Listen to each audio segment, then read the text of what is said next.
Hai, kita berjumpa lagi dalam channel Cikgu Ayu Ashila. Hari ini kita akan belajar kemahiran mengurus emosi dan tingkah laku dalam mata pelajaran pengurusan kehidupan kefungsian rendah KSSM-PK.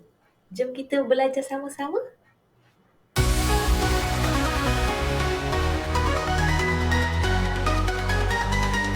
Ayu Ashila Hidupaya.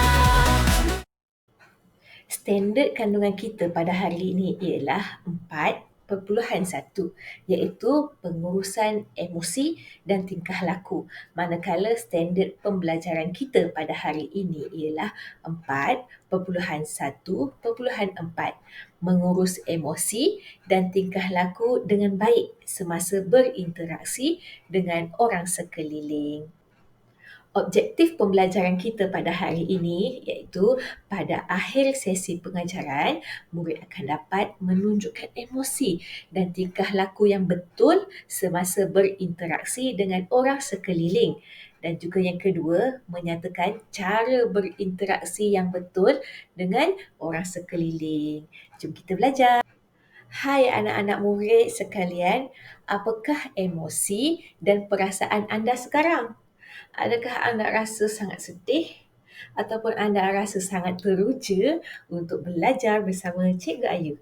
Sebelum tu, sila subscribe Cikgu. Anak-anak murid, apa emosi dan tingkah laku yang patut kita gunakan untuk berinteraksi dengan orang sekeliling? Macam mana cara untuk kita bercakap ataupun gerak bahasa kita, tubuh badan kita, nada suara kita dengan orang sekeliling sebenarnya? Dan apa tu sebenarnya berinteraksi sebelum tu ya?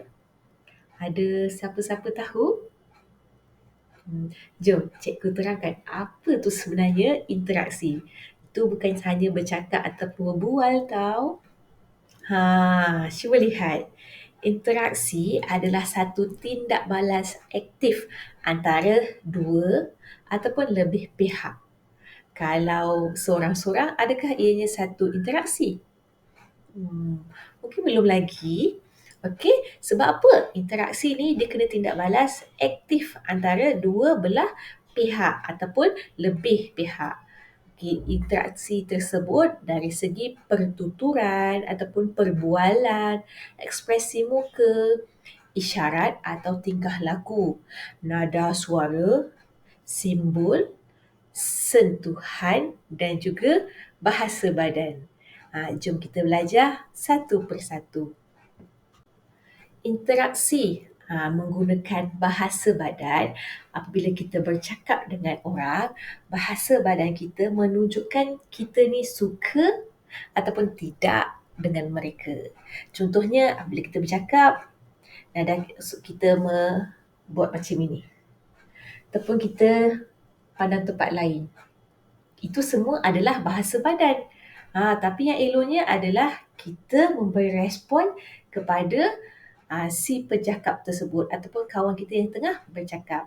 Bahasa badan kita menunjukkan kita ni tengah bosan ke, ataupun kita tak suka ke dengan dia cakap, ataupun kita excited nak dengar apa dia cakap. Manakala dari segi pertuturan, cara kita berbual dengan orang, bagaimana interaksi kita bercakap dengan kawan-kawan kita. Adakah kita nak bertutur dengan bahasa yang sama ataupun kita bercakap bahasa yang diorang tak faham? Okey. Lagi-lagi kita ni di Malaysia berbilang-bilang kaum, kita patut bercakap dengan bahasa kebangsaan kita. Apa bahasa kebangsaan kita ya? Betul dan tepat sekali. Bahasa kebangsaan kita adalah bahasa Melayu yang mana setiap orang, setiap kaum dalam Malaysia perlu untuk belajar fasih dan bercakap dengan bahasa Melayu supayanya setiap orang faham dan apa yang hendak disampaikan kepada mereka itu jelas dan pihak itu pun boleh faham apa yang kita katakan. Okey, tapi tak bermaksud kita tak boleh cakap bahasa lain. Boleh sekiranya orang depan kita, orang yang nak kita berbual, faham dengan bahasa kita. Okey? Okay, seterusnya adalah ekspresi muka. Ekspresi muka ni lah yang sangat memainkan peranan untuk interaksi aktif kita. Kalau kita buat muka seperti bosan ataupun marah ataupun tak suka, itu semua menunjukkan bahawa kita sedang berinteraksi dengan kawan kita tanpa sedar. Okey? Kalau cikgu buat macam ini, maksudnya kita sedang gembira, sedang suka ataupun seronok berinteraksi dengan kawan kita. Cuba anda ekspresikan perasaan yang gembira mendengar cikgu cakap. Cikgu nak macam itulah, senyuman yang lebar, mulut yang senyum dan juga mata yang besar mendengar pengajaran cikgu. Manakala interaksi dalam bentuk isyarat dan tingkah laku menunjukkan macam mana kita punya isyarat badan kita ataupun interaksi kita dan juga isyarat tangan. Okay, ada kawan-kawan kita yang mempunyai masalah pendengaran, kita boleh menunjukkan cara bahasa isyarat ataupun kita bercakap dengan mereka menggunakan bahasa isyarat yang kita semua faham. Okey? Okey, bagi nada suara pun salah satu interaksi yang amat penting. Okey, kalau kita nak cakap dengan kawan kita dengan sangat excited ataupun dengan sangat gembira, boleh jadi nada kita agak tinggi tapi tidak dalam keadaan marah. Ataupun kalau kita nak bercakap dengan keadaan yang sangat slow ataupun kita hendak berbisik-bisik, itu pun menunjukkan macam mana interaksi kita dengan kawan-kawan kita. Tapi jangan cuba untuk meninggikan suara ataupun nada suara kita dengan tahap yang tinggi kepada orang-orang tua, orang sekeliling kita yang lebih tua daripada kita, ataupun sebenarnya kalau boleh jangan bercakap dengan nada yang kuat dengan orang sekeliling. Sebenarnya mereka ni dengar je apa yang kita nak cakap, kan? Kita boleh cakap dengan teratur, kita pandang muka dia, kita cakap perlahan-perlahan, suara kita supaya dia dengar dengan jelas, supaya mereka faham. Kalau kita bercakap dengan nada yang marah ataupun kuat, boleh jadi mereka tak mahu pun dengar ataupun tak mahu berinteraksi dengan kamu. Okey, selain itu, simbol juga boleh menjadi salah satu interaksi antara tindak balas aktif.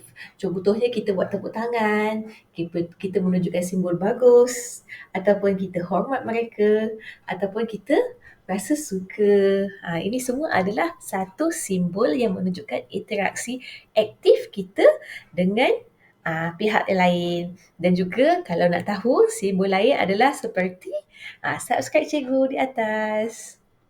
Ya, bagus. Okey, dan yang terakhir sekali adalah interaksi secara sentuhan.